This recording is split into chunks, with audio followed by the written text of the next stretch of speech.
জুলাই আগস্টে ছাত্র জনতার গণ অভ্যুত্থানে শহীদ হয়েছেন ৮৫৮ জন, আহতের সংখ্যা ১১,৫৩৬ জন।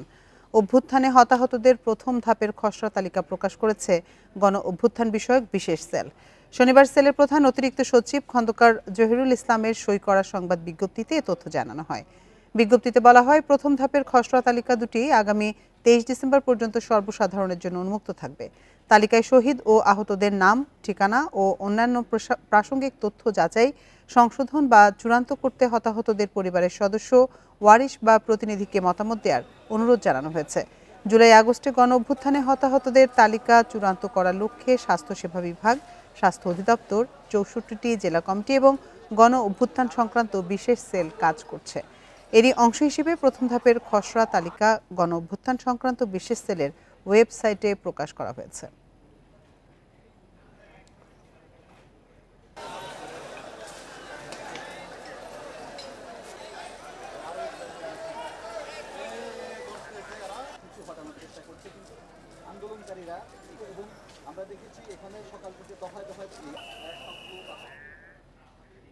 বাংলাদেশে জঙ্গিবাদ আর মাথাচাড়া দেবে না বলে জানিয়েছেন প্রধান উপদেষ্টা অধ্যাপক মোহাম্মদ ইউনূস। শুক্রবার ব্রিটিশ সাময়িকী দ্য ইকোনমিস্টকে দেয়া এক সাক্ষাৎকারে একথা জানান তিনি। এ সময় বাংলাদেশের তরুণেরা ধর্মনীয় নিরপেক্ষ বলে মন্তব্য করেন অধ্যাপক ইউনূস। বলেন, এই তরুণেরা পুরো বিশ্বকে পরিবর্তন করতে পারে। শেখ হাসিনা সরকারের পতনের পর দ্য ইকোনমিস্টের ২০২৪ সালের বর্ষসেরা দেশ হিসেবে স্বীকৃতি পেয়েছে বাংলাদেশ। এ নিয়ে প্রতিক্রিয়া জানার জন্যই প্রধান উপদেষ্টার সাক্ষাৎকারটি নেওয়া হয়।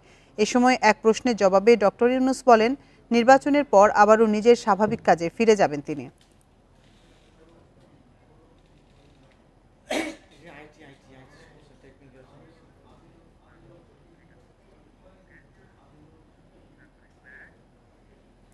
পূর্বাচলে বুয়েট শিক্ষার্থী মুহতাসিম মাসুদ নিহতের ঘটনায় মামলা নিতে অসহযোগিতা করেছিল পুলিশ, এ অভিযোগ সহপাঠীদের। ঘটনার প্রতিবাদে বুয়েট ক্যাম্পাসে অবস্থান কর্মসূচিতে একথা জানান তারা। আরও বলেছেন, চালক মুবিনের পরিবার মামলা দায়েরের সময় প্রভাব খাটানোর চেষ্টা করে। এ ঘটনাকে হত্যাকাণ্ড উল্লেখ করে সর্বোচ্চ শাস্তি নিশ্চিত সহ ৫ দফা দাবি শিক্ষার্থীদের। পূর্বাচলের সড়কে বুয়েট শিক্ষার্থী মুহতাসিমের মৃত্যুর প্রতিবাদে সহপাঠীদের এই অবস্থান কর্মসূচি। শনিবার দুপুর ১২টায় বুয়েটের শহীদ মিনার প্রাঙ্গণে জড়ো হয় কম্পিউটার বিজ্ঞান ও প্রকৌশল বিভাগের শিক্ষার্থীরা।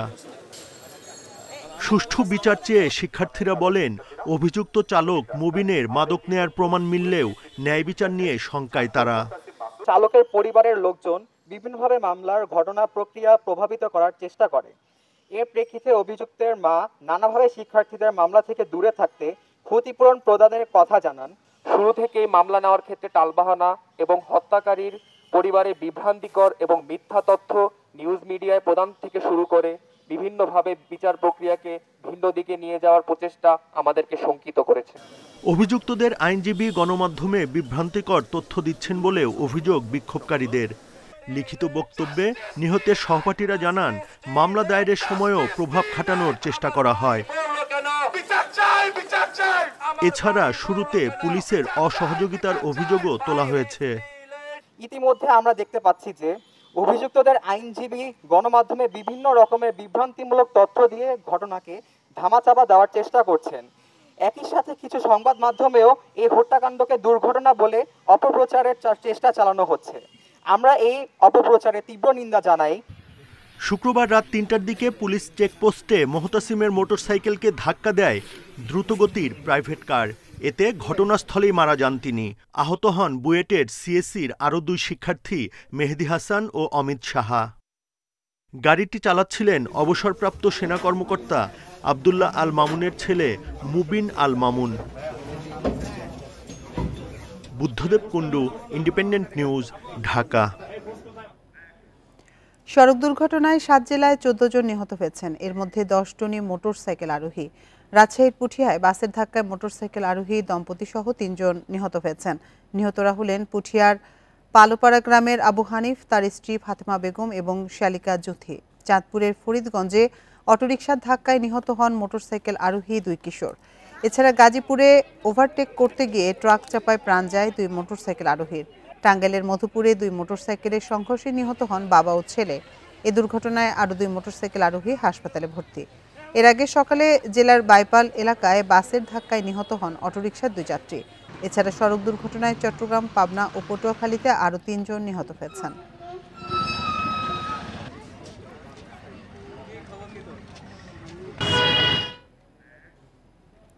যানজট নিয়ন্ত্রণে ব্যাটারি রিকশাকে লাইসেন্স দিয়ে করের আওতায় আনার সুপারিশ করেছেন ডিএমপি কমিশনার শেখ মোহাম্মদ সাজ্জাদ আলী। দুপুরে রাজধানীর কাকরাইলে পুলিশ, ছাত্র জনতা এবং রমনা মডেল থানা এলাকার নাগরিকদের সঙ্গে মত বিনিময় সভায় তিনি এই সুপারিশ করেন। ডিএমপির এই সুপারিশকে স্বাগত জানিয়েছেন চালকরা। রাজধানীর নিত্য যাত্রীদের অসহনীয় ভোগান্তির নাম যানজট। অন্য অনেক কারণের সাথে কয়েক বছর ধরে যুক্ত হয়েছে ব্যাটারি রিকশা। অনিরাপদ এ যানের বেপরোয়া চলাচলের কারণে ঘটছে দুর্ঘটনা, সড়কে দেখা দিচ্ছে বিশৃঙ্খলা, অসহায় ট্রাফিক পুলিশ। আদালতের নির্দেশে কয়েকবার অটোরিকশা বন্ধের উদ্যোগ নেওয়া হলেও প্রতিবাদ ও বিক্ষোভের মুখে তা কার্যকর হয়নি। এই পরিস্থিতিতে রাজধানীর যানজট নিয়ন্ত্রণে ব্যাটারি চালিত রিকশাকে লাইসেন্স দিয়ে করের আওতায় আনার সুপারিশ করেছে ডিএমপি। অটোরিকশাকে একটা সীমিত নাম্বারে আনতে হবে, যেই শহরে কত অটোরিকশা আমরা অ্যাকোমোডেট করতে সক্ষম, এবং তাদেরকে লাইসেন্স দিতে হবে এবং তাদেরকে একটা ট্যাক্সও দিতে হবে, ট্যাক্সের আনতে হবে। আপনি সরকারের জনগণের টাকায় তৈরি রাস্তা ব্যবহার করবেন অথচ ট্যাক্স দিবেন না, এটা তো পৃথিবীর কোথাও নেই যেরকম। ডিএমপি কমিশনারের সুপারিশকে স্বাগত জানিয়েছে অটোরিকশা চালকরা। দাবি জানিয়েছেন যথাযথ প্রশিক্ষণ দেওয়ার। আগে তো প্রশিক্ষণটা দিতে হবে। আমাদের ভিতরে অনেকজনের সব ধরেন আমি সহ চালাইতে গেলে কেউ নিয়ম শৃঙ্খলা মানে না, আগে এই ক্ষেত্রে আসতে হবে, তারপরে না ড্রাইভিং লাইসেন্স। সবাই রায় দিয়ে আমগুলো লেগে সবাই আমরা কর্মস্থানটা কইরা খাইতে পারো, আমগুলো লেগে ভালো।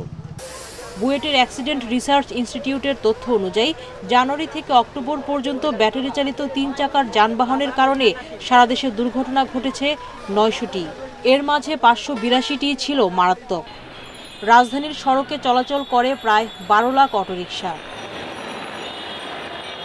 সুলতানা জাহান মিতু, ইন্ডিপেন্ডেন্ট নিউজ, ঢাকা। বিগত সময়ে করা সব অপরাধের জন্য পুলিশ বাহিনী লজ্জিত বলে মন্তব্য করেছেন আইজিপি বাহারুল আলম। দুপুরে সিলেট মেট্রোপলিটন পুলিশ কমিশনার কার্যালয়ে পুলিশের বিভিন্ন ইউনিটের কর্মকর্তাদের সাথে মত বিনিময় সভায় তিনি এ মন্তব্য করেন।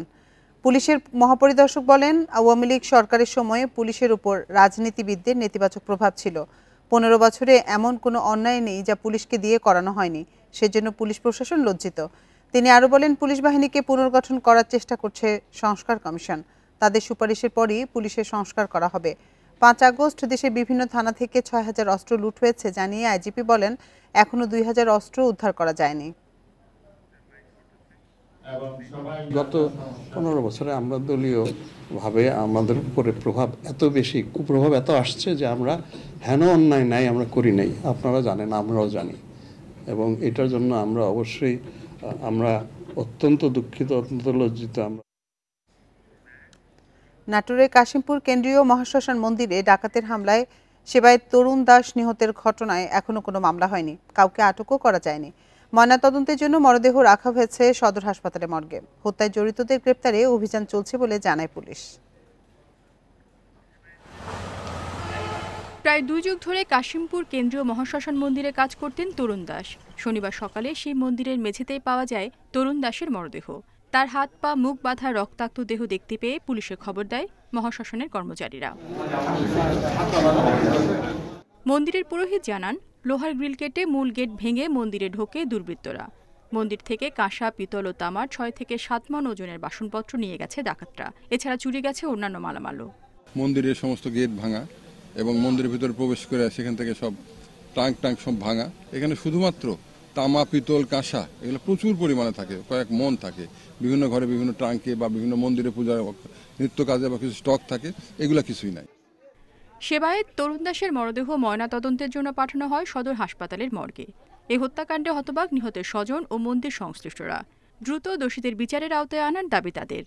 আমার বাবা তো ধরেন 2000 সাল থেকে এখানে থাকতো, সবার সাথে ভালোবাসা নিয়ে থাকতো। তা আমার বাবাকে যারা যেভাবে মারছে, আমি একটা সুস্থ আইনের কাছে বিচার চাই। এটা মনে হচ্ছে হত্যাকাণ্ড। পোস্টমর্টম করার পরে মোটামুটি আরও নিশ্চিত হওয়া যাবে যে হত্যাকাণ্ডের পিছনে কারা আছে।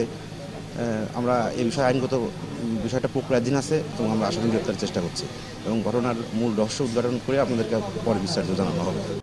এর আগে শুক্রবার জেলার হালতিবিলে এক অটো চালকের মরদেহ উদ্ধার করা হয়। এ নিয়ে এ মাসেই জেলায় 3টি হত্যাকাণ্ড ঘটল। Independent news. দেশের উত্তরাঞ্চলে কমেছে শীতের প্রকোপ, তবে শৈত্যপ্রবাহ ও ঘন কুয়াশা কাটলেও হিমেল বাতাসে আছে শীতের আমেজ। এদিকে সাগরে সৃষ্ট নিম্নচাপের কারণে দেশের দক্ষিণের কয়েকটি জেলায় গুড়ি গুড়ি বৃষ্টি হয়েছে। রাজধানী সহ বেশ কয়েকটি জেলায় আগামী দুদিনে বৃষ্টি ও বজ্রসহ বৃষ্টির পূর্বাভাস দিয়েছে আবহাওয়া অফিস। ঘন কুয়াশা কেটে যাওয়ায় এবং তাপমাত্রা কিছুটা বাড়ায় উত্তরবঙ্গে গত সপ্তাহের শৈত্যপ্রবাহ আর নেই। তবে হিমেল বাতাসের কারণে শীতের অনুভূতি তেমন কমেনি। পঞ্চগড়ে ভোরে কিছুটা কুয়াশা থাকলেও বেলা বাড়ার সঙ্গে সঙ্গে মিলেছে রোদের দেখা। একই পরিস্থিতি মেহেরপুরেও। টানা 2 সপ্তাহ পর সূর্যের দেখা মেলায় দিনের বেলা কমেছে শীতের তীব্রতা। তবে নাটোরে কুয়াশা কমলেও কনকনে ঠান্ডা হাওয়ায় কাবু হয়ে পড়েছে সাধারণ মানুষ।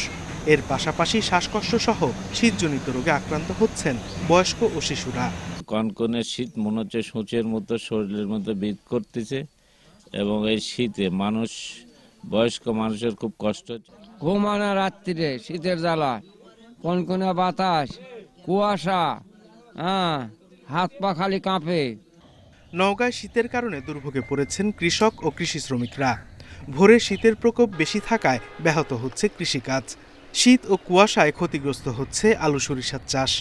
সকালে কাজ কাম করা খুব মুশকিল হচ্ছে, 8টা-9টা বাজলে আমাদের কাজ হচ্ছে এবং আলু বিছন এগুলো ফেলার জন্য খুব সমস্যা হচ্ছে। এদিকে বঙ্গোপসাগরে সুস্পষ্ট লঘুচাপটি নিম্নচাপে রূপ নিয়েছে। এর প্রভাবে সকাল থেকে বরিশালের আকাশ মেঘাচ্ছন্ন, গুড়ি গুড়ি বৃষ্টি হচ্ছে। এছাড়া ঝালকাঠিতে ঘন কুয়াশার পাশাপাশি বৃষ্টির কারণে ভোগান্তিতে মানুষ। বিভিন্ন জেলায় আগামী 2 দিন বৃষ্টির পূর্বাভাস দিয়েছে আবহাওয়া অফিস। কালকে একটু তাপমাত্রা কমে যাবে এবং 23 তারিখ থেকে কিন্তু একটু শীতের অনুভূতির তীব্রতা বৃদ্ধি পাবে। লক্ষ্মীপুরে শুক্রবার রাত থেকেই গুড়ি গুড়ি বৃষ্টি শুরু হয়েছে। মেঘলা আকাশে বেড়েছে শীতের প্রকোপ। সকাল থেকে হালকা বৃষ্টি হচ্ছে এবং মানুষ সঠিকভাবে কাজকর্ম যেতে পারছে না। কালকে রাত্রে থেকে হঠাৎ করে গুনগুনি বৃষ্টি শুরু হচ্ছে, শীতও প্রচণ্ড আকারে বাড়তেছে। নিম্নচাপের কারণে সাগর উত্তাল রয়েছে। দেশের সব সমুদ্র বন্দরকে 1 নম্বর সতর্ক সংকেত দেখিয়ে যেতে বলেছে আবহাওয়া অধিদপ্তর। Sadequr Rahman Siddiqui, independent news.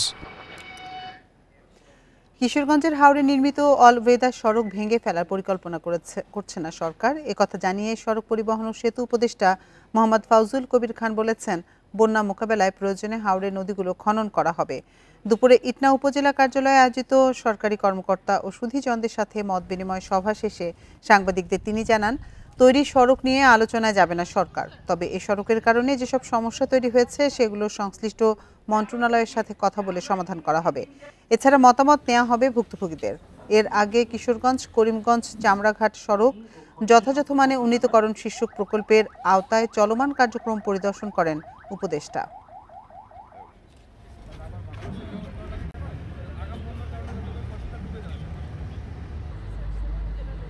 এখন এটার ভালো মন্দ নিয়ে আমরা আর বিতর্ক করব না, কিন্তু এইটার ফলে সৃষ্ট যেসব অসুবিধা সৃষ্টি হয়েছে সেগুলোকে আমরা সমাধান করার চেষ্টা করব। বন্যা এখানে দীর্ঘায়িত হচ্ছে, সময় বেশি হচ্ছে, তো এইটার যেটা কারণ সেটা হচ্ছে যে ড্রেজিং হচ্ছে না, নদীগুলোতে পলি জমতেছে, সেটা হচ্ছে না।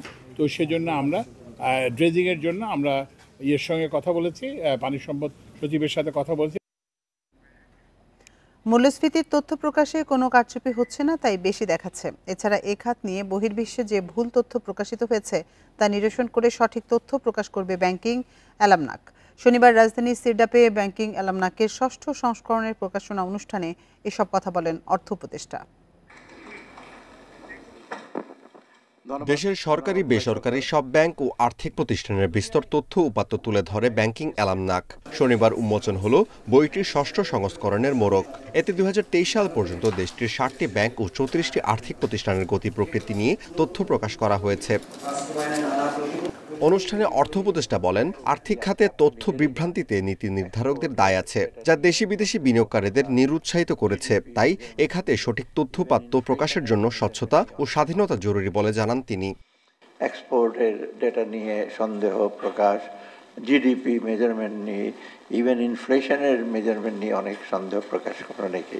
তথ্য বিবরণের পেছনে কিছু অনিষ্কৃত ভুল আছে, আবার কিছুটা যারা নীতি নির্ধারক তাদেরও কিছুটা নেতিবাচক ভূমিকা আছে। আর্থিক খাতে শৃঙ্খলা ফিরিয়ে আনতে উন্নয়ন সহযোগীদের এগিয়ে আসার কথা জানান অর্থ সচিব। বলেন, শৃঙ্খলা ফেরাতে সঠিক তথ্যের যোগান জরুরি। আর্থিক খাতের শৃঙ্খলা ফিরিয়ে আনা, এই উদ্যোগগুলো যদি প্রপারলি ইমপ্লিমেন্ট করা যায় তাহলে আমাদের আর্থিক খাতে অন্তত আর কখনো এই ধরনের বিশৃঙ্খলার কথা শোনা যাবে না। দেশের অর্থনীতির চাকা বেগবান করতে সঠিক তথ্য ও পেশাদারত্বের উপর জোর দেওয়ার কথা জানান বক্তারা। তথ্যের সত্যতা, আগে যে এত ম্যানুফ্যাকচার তথ্যের কথা, এবং প্রক্রিয়াগুলো পেশাদারিত্বের সাথে ডিল করা, এই দুটা খুবই গুরুত্বপূর্ণ কাজ। এই দুটা কিন্তু অন্তর্বর্তীকালীন সরকারের সময়কালে আমরা দেখতে পাচ্ছি একটা সন্তোষজনক পর্যায়ে অগ্রগতিগুলো হচ্ছে। সামষ্টিক অর্থনীতিকে সঠিক পথে আনতে নীতিগত পরিবর্তন আনারও প্রয়োজন দেখছেন বক্তারা। Amirul Islam, independent news, Dhaka. প্রয়াত বেসামরিক বিমান ও ভূমি উপদেষ্টা হাসান আরিফের দ্বিতীয় এবং তৃতীয় জানাজা অনুষ্ঠিত হয়েছে হাইকোর্ট এবং সচিবালয়ে। এ সময়ে ফুল দিয়ে শ্রদ্ধা জানান রাজনৈতিক নেতা, সহকর্মী ও নানা স্তরের মানুষ। পরিবারের সদস্যরা জানান, আগামী সোমবার তাকে মিরপুর বুদ্ধিজীবী কবরস্থানে দাফন করা হবে। দীর্ঘ ৫৫ বছর আইন পেশায় যুক্ত ছিলেন সিনিয়র আইনজীবী অন্তর্বর্তী সরকারের উপদেষ্টা এএফ হাসান আরিফ। তার মরদেহ নিয়ে আসা হয় হাইকোর্ট প্রাঙ্গণে। সেখানে অনুষ্ঠিত হয় তার দ্বিতীয় জানাজা। জানাজা শেষে ফুল দিয়ে শ্রদ্ধা জানান নানা শ্রেণী পেশার মানুষ।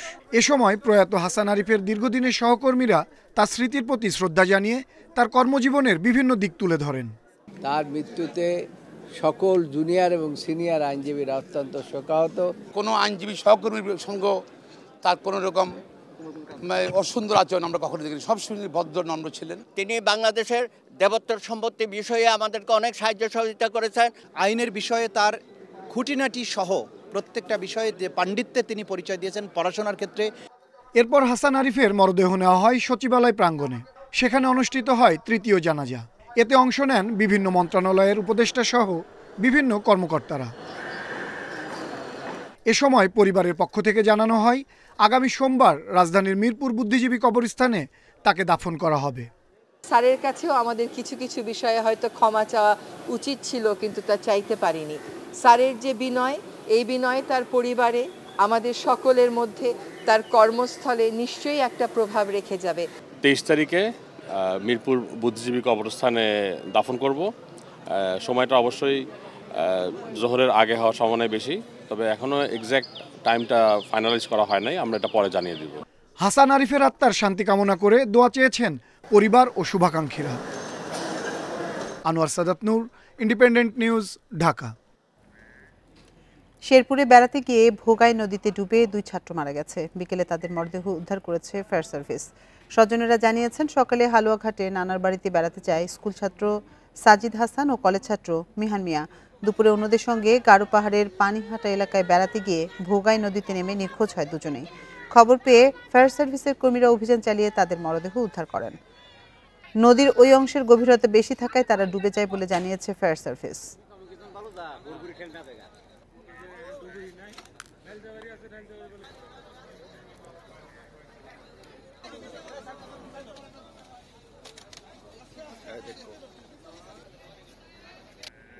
আর এই ছিল এখনকার সংবাদে। ইন্ডিপেন্ডেন্ট টেলিভিশনের সব খবরের বিস্তারিত জানতে চোখ রাখুন ফেসবুক, ইউটিউব এবং এক্সে।